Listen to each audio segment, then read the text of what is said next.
আমি বৃহত্তৰ সৰুপেটা ৰঙালী বিহু সন্মিলনৰ তৰফৰ পৰা আমি 7 দিনীয়া কৰ্মশালাৰ আয়োজন কৰিছোঁ। যাতে এই অঞ্চলটোৰ উঠি অহা প্ৰজন্মই বিহুক আমি যি মাটি আৰু মানুহৰ কথা কওঁ, বিহুৰ কথা কওঁ, অসমীয়া জাতিৰ যি জাতীয় চৰিত্ৰ, আমাৰ যি সংস্কৃতি কথা কওঁ, এই সংস্কৃতি যাতে সঠিকভাৱে তেওঁলোকে শিকিব পাৰে বা জানিব পাৰে, তাৰ কাৰণে আমি কৰ্মশালাৰ আয়োজন কৰিছিলোঁ।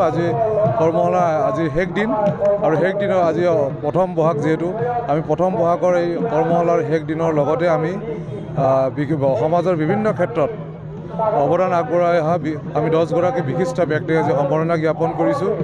গতিকে আজিৰ এই অনুষ্ঠানটোৱে অকল বিহুৱে নহয়, প্ৰতিটো ক্ষেত্ৰত কাম কৰি অহা মানুহৰ এক স্বীকৃতিৰ অনুষ্ঠান বুলি আমি অনুভৱ কৰিছোঁ।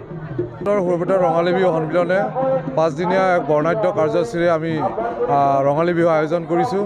ইয়াত সৰু ল'ৰা ছোৱালীৰ খেল ধেমালিৰ লগতে সৰু ল'ৰা ছোৱালীৰ যাতে জ্ঞানৰ বিকাশ হয় বা এই ধৰণৰ যি প্ৰতিযোগিতা আছে, কুইজ বা বাকী যিবিলাক চিত্ৰাংকন, এই ধৰণৰ আয়োজন কৰাৰ লগতে মুকলি বিহু আমি আয়োজন কৰিছোঁ।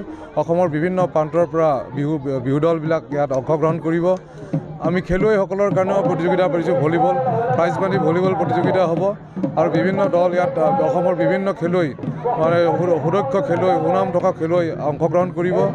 আৰু আমি বিশেষকৈ আমাৰ যি মিলন মন্দিৰ বুলি কওঁ, আমি বিভিন্ন জাতি জনগোষ্ঠীৰ আমাৰ যি সংস্কৃতি, সেই সংস্কৃতি আমি বাৰেৰহণীয়া সংস্কৃতিক লৈ সাংস্কৃতিক শোভাযাত্ৰা আয়োজন কৰিছোঁ।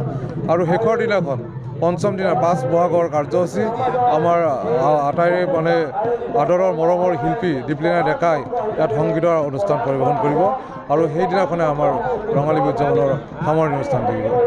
আমি এক বহাগৰ পবিত্ৰ দিনটোত আমি সমূহ ৰাইজলৈ বহাগ বিহুৰ শুভেচ্ছা জ্ঞাপন কৰিছোঁ।